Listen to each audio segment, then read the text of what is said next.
Hello and welcome.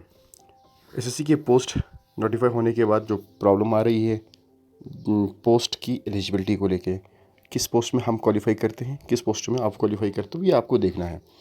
आपको पूरी list, आपको पूरी नोटिफिकेशन पढ़नी है, डिटेल पढ़नी है। डिटेल पढ़ने के बाद आप उस तरह फॉर्म फिल कीजिए। उसके बाद आप अपना फॉर्म फिल कीजिए, क्योंकि अगर आप फॉर्म को ऐसे ही फिल करोगे, अगर वो जो रिक्वायरमेंट्स है आपके पास नहीं है, वो प्रोसीजर आपके पास नहीं है, वो डिप्लोमा सर्टिफिकेट, क्योंकि इस बार एसएससी ने हमें हर जगह सर्टिफिकेट मांगा है, हर जगह आपको डिप्लोमा मांग चुका है। तो वो चीज़ अगर आपके पास नहीं है, कल क्वालिफाई करने के बाद आप प्रेजेंट नहीं कर पाओगे, तो वो चीज़ें फिर आपके लिए फिर आपके लिए नुकसान हो जाएगा। तो फॉर्म ऐसा फिल कीजिए, पहले फॉर्म की नोटिस को आराम से देख लीजिए, पढ़ लीजिए, उसके बाद फॉर्म फिल कीजिए। कुछ पोस्ट का मैं यहाँ डिस्कस कर लेता हूँ आपके साथ। जैसे कि यहाँ सबसे पहला जो फॉर्म है हमें दिया हुआ है, सबसे पहला जो पोस्ट दिया हुआ है सबसे टॉप में, जूनियर स्टेनोग्राफर। ये जूनियर स्टेनोग्राफर आपको पता होगा, ये शॉर्ट हैंड राइटर होते हैं। ये शॉर्ट हैंड का आपका होना इंपॉर्टेंट है, ग्रेजुएट होना इंपॉर्टेंट नहीं है। यहाँ अगर आपको शॉर्ट हैंड के बाद सिविल टेस्ट पास नहीं कर पाए, फिर आप फेल हो जाओगे। इसलिए यहाँ जो मेन इंपॉर्टेंट है, आपके पास ग्रेजुएशन के साथ साथ एक शॉर्ट हैंड का डिग्री, शॉर्ट हैंड की 1 ईयर की एक मिनिमम डिग्री आती है, उसका कोर्स होना इंपॉर्टेंट है। उसके साथ साथ टाइपिंग का कोर्स होना इंपॉर्टेंट, कंप्यूटर एप्लीकेशन में आपको इंपॉर्टेंट आना चाहिए। कंप्यूटर आपको आता है, शॉर्ट हैंड नहीं आता है, या शॉर्ट हैंड आता है कंप्यूटर नहीं आता, तो फिर फेल है। इस तरह ये दोनों कंबाइन होती है, इन दोनों का होना आपके लिए इंपॉर्टेंट, ये पहले पोस्ट के लिए। उसके बाद ड्राइवर का हम बात नहीं करेंगे। उसके बाद सफाई वाले और ऑर्डरली में आपका मिनिमम जो है मैट्रिक, और मैक्स जो है आपको +2 दिया हुआ है, वो आप फॉर्म भर सकते हो। जो भी इंटरेस्टेड है सफाई वाले और ऑर्डरली में आप आराम से भर सकते हो। अगर आप मैट्रिक हो तो भी भर सकते हो, +2 है आप भी भर। यहाँ कोई डिप्लोमा और उसकी कोई ज़रूरत बोली नहीं गई है, लिखा नहीं गया है। उसके बाद यहाँ जो है statistical assistant, junior statistical assistant, data entry operator, ये जो है पोस्ट से जो है, ये जो है इसमें यहाँ डाउट होगा। आम एक अगर प्लेन ग्रेजुएट हो जिसकी आर्ट्स हो सब्जेक्ट, साइंस, ये पॉलिटिकल, ज्योग्राफी, हिस्ट्री या एजुकेशन या कुछ उर्दू, इस तरह के सब्जेक्ट रखे हो ग्रेजुएशन में, तो आप एलिजिबल नहीं हो। सीधी बात, यहाँ पे आपको लिखा गया है कि आप उस सब्जेक्ट के साथ एलिजिबल नहीं है। अगर आपके पास ग्रेजुएशन में ये सब्जेक्ट हो जिसमें से आपके पास मैथ हो, स्टैटिक्स हो, कंप्यूटर हो, कॉमर्स हो, कंप्यूटर एप्लीकेशन जैसी कोई सब्जेक्ट आपने ग्रेजुएशन में रखी हो, तब आप जाके एलिजिबल हो। किस चीज़ के लिए, किस पोस्ट के लिए? स्टैटिस्टिकल असिस्टेंट के लिए, जूनियर स्टैटिस्टिकल असिस्टेंट के लिए, और डाटा एंट्री ऑपरेटर के लिए। ये 3 जो वैकेंसीज है, जिसमें कंप्लीट 65, 26 4 वैकेंसीज, कम से कम 60, 70, 80 वैकेंसीज के लिए आप एलिजिबल नहीं हो। अगर आप सिर्फ एक नॉर्मल ग्रेजुएट रखते हो, प्लेन ग्रेजुएट हो, तो आप एलिजिबल नहीं हो। ये आपको देखना है। ये फॉर्म को हम जो है अक्सर जो है ऐसे ही फॉर्म फिल करेंगे, फिर आपका ग्रेजुएट होना इंपॉर्टेंट है समझिए, फॉर्म को आप फिल नहीं कर सकते इसमें। उसके बाद अगर आप चले जाओगे नीचे, फाइनेंस डिपार्टमेंट में आपके पास अकाउंट असिस्टेंट का आया है। अकाउंट असिस्टेंट इसमें यहाँ नहीं लिखा हुआ है। अकाउंट असिस्टेंट में हाल ही में बहुत सारी रिक्वेस्ट के बाद लड़कों ने लद्दाख के जितने भी जो ऑर्गेनाइजेशंस थी, जितने भी स्टूडेंट ऑर्गेनाइजेशन स्पेशली, उन्होंने बहुत अच्छा काम किया, इसमें यहाँ एलिजिबल कर दिया। अगर ऊपर वाले वैकेंसीज में भी आर्ट्स को एलिजिबल करते तो वो भी ठीक था, पर लड़कों ने यहाँ कोशिश की, यहाँ इन्होंने काम करके दिखाया। 163 के लिए आप एलिजिबल हो। जो भी प्लेन आर्ट्स के जो लड़के आते हैं वो यहाँ फॉर्म भर सकते हैं, तो एक अच्छी अपॉर्चुनिटी उनके लिए खुल चुकी है। उसके साथ जेई की हम बात नहीं करें। जेई के लिए आपको पता है इंजीनियर होना इंपॉर्टेंट है, वो जेई आप लोग। और इसके साथ प्रोसिक्यूटिंग ऑफिसर के लिए भी, ये भी आपके काम का नहीं, ये वो लड़का भर सकता है जिसके पास लॉ डिग्री हो, ग्रेजुएशन जिसने लॉ में की हो, एलएलबी जो कि जिसने की, वो कर सकता है, वो फॉर्म भर सकता है।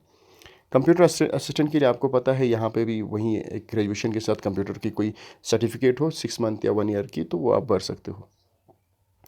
आप यहाँ नायब तहसीलदार की जो वैकेंसीज, उसमें सब भर सकते हैं। वैकेंसीज कितने हैं? 4 वैकेंसी से कोई भी भर सकता है। आप whether you are from science, arts और कॉमर्स, तो वो आप फॉर्म भर सकते हो। तो यहाँ आपके लिए एलिजिबल हो, आप जैसे भी हो, जहाँ से किसी भी ग्रेजुएशन होना इंपॉर्टेंट है आपके लिए।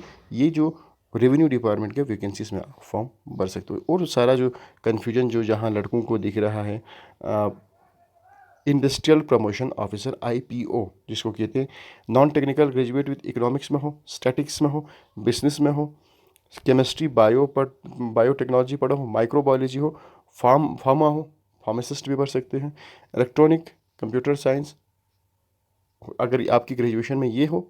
उसके साथ टेक्निकल इंजीनियर भी भर सकते हैं इस पोस्ट में, technical engineer, mechanical engineer, chemical, textile, electronics, agriculture, food, environment, industries, ये भी भर सकते हैं। फिर उसके साथ साथ और में ये भी है degree post graduate diploma in would, leather, food, polymer technology. अगर ये सब चीज़ आपके पास हो तो इस पोस्ट में आप एलिजिबल हो सकते हो। फिर से यहाँ एक दो पोस्ट है, यहाँ कहीं आर्ट्स की जिक्र नहीं है। साइंस में भी आप, अगर आप केमिस्ट्री और फिजिक्स से साथ जा रहे हो तो आप पढ़ सकते हो, बाकी आपके लिए मुझे नहीं लगता आप भी एलिजिबल हो।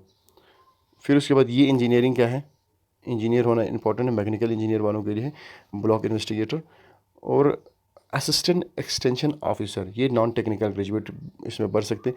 इसमें भी फिर से यही 3 पोस्ट है, electronics, computer, biology, computer applications में हो, उसके साथ सेम जो ऊपर वाली क्राइटेरिया है वहीं भर सकते हैं। एमटेक वाले लड़के भर सकते हैं, और पॉलीमर्स में आपने की हो, डिप्लोमा वुड में हो, लेदर में हो, तो वो आप भी भर सकते हो। करियर काउंसलिंग ऑफिसर, ये एक पोस्ट है जिसमें एक ही पोस्ट है, ये बहुत सारे लड़कों को कंफ्यूज कर रहा है, सर कौन भर सकता है कौन नहीं भर सकता। तो मास्टर्स इन बिजनेस एडमिनिस्ट्रेशन आपके पास है, बिजनेस एडमिनिस्ट्रेशन में आपने मास्टर की हो या साइकोलॉजी की हो with diploma in guidance and counselling from recognised institute. देखो भाई, अगर आप पीजी मास्टर्स डिग्री साइकोलॉजी हो, ठीक है आप हो, पर आपके पास ये डिप्लोमा भी होना इंपॉर्टेंट है। डिप्लोमा क्या है, guidance in counselling from recognised institute, किसी इंस्टीट्यूट से आपके पास ये वाला डिप्लोमा हो तो आप फॉर्म भर सकते। एक ही वैकेंसी है इसमें, एम्प्लॉयमेंट ऑफिसर की भी एक ही वैकेंसी है, तो इसमें भी आप एलिजिबल हो, सेम क्राइटेरिया है, यहाँ पे भी आप फॉर्म फिल कर सकते हो। मास्टर्स इन बिजनेस एडमिनिस्ट्रेशन आपके पास हो, साथ ही साथ में साइकोलॉजी में आपके पास साइकोलॉजी मास्टर्स कर रहे हो, कर चुके हो, या डिप्लोमा उसके साथ एक डिप्लोमा भी हो, तो आप फॉर्म ये 2 पोस्ट में भर सकते हो। एक करियर काउंसलिंग ऑफिसर, एक एम्प्लॉयमेंट ऑफिसर, बहुत अच्छी पोस्ट है, लेवल 6 की पोस्ट है, बहुत अच्छी पोस्ट है। अगर आपके पास ये है तो आप फॉर्चुनेट हो। लेबर डिपार्टमेंट का लेबर ऑफिसर है, post graduate in diploma in social work और लेबर वेलफेयर में। अगर आप जो है, इसमें भी एक वैकेंसी, पोस्ट ग्रेजुएट हो सोशल वर्क में आप पोस्ट ग्रेजुएट हो तभी आप फॉर्म भर सकते हो, वरना आप फॉर्म नहीं भर सकते हो। ये, और आपके पास लेबर वेलफेयर का कोई लॉ हो, या इंडस्ट्रियल रिलेशन, पर्सनल मैनेजमेंट, या master of business administration in personal management of human resource management from recognised university से भी कर चुके हो, या इंटीग्रेटेड डिग्री इन लॉ में भी 5 ईयर की ड्यूरेशन की डिग्री आपके पास है, तो वो इंटीग्रेटेड होती है ना, फर्स्ट सेकंड थर्ड, और 2 साल पीजी के हो लॉ में, तो वो भी आप, इसमें भी आप एलिजिबल हो सकते हो। कल्चर डिपार्टमेंट लाइब्रेरीज में जूनियर लाइब्रेरियन जो है, bachelor degree in library science भाई, बीएससी अगर आपके पास लाइब्रेरी साइंस में, तो आप एलिजिबल हो। और graduation with minimum 1 year diploma in library से, अगर आपके पास लाइब्रेरी साइंस में 1 ईयर की डिप्लोमा हो तो आप फॉर्म भर सकते हो। इसमें एक कंडीशन है, ग्रेजुएट हो, लाइब्रेरी साइंस का डिप्लोमा हो तो आप भर सकते हो, ये आपको देखना है। टूरिज़्म डिपार्टमेंट के कुछ पोस्ट है, पोस्ट आए हुए हैं। ये वीडियो ज़्यादा लंबा हुआ तो हम आज यहाँ पे रुकते हैं, अगर आगे देखते हैं, अगर वीडियो में अच्छे व्यूज़ आते हैं, कमेंट्स आते हैं, तो हम इसमें आगे एक वीडियो बनाएंगे। Thank you, have a nice day. Channel को शेयर और सब्सक्राइब किए, हमारे साथ इंस्टाग्राम में जुड़िए, लिंक मैं इंस्टाग्राम का डिस्क्रिप्शन में दे देता हूँ, वहाँ आप जुड़िए, वहाँ हर रोज़ आपको जॉब की नोटिफिकेशन आती रहती है, जॉब के अपडेट्स आपको वहाँ पे पूरा मिलेंगे। तो thank you, have a nice day. जुड़िए इंस्टाग्राम में हमारे साथ।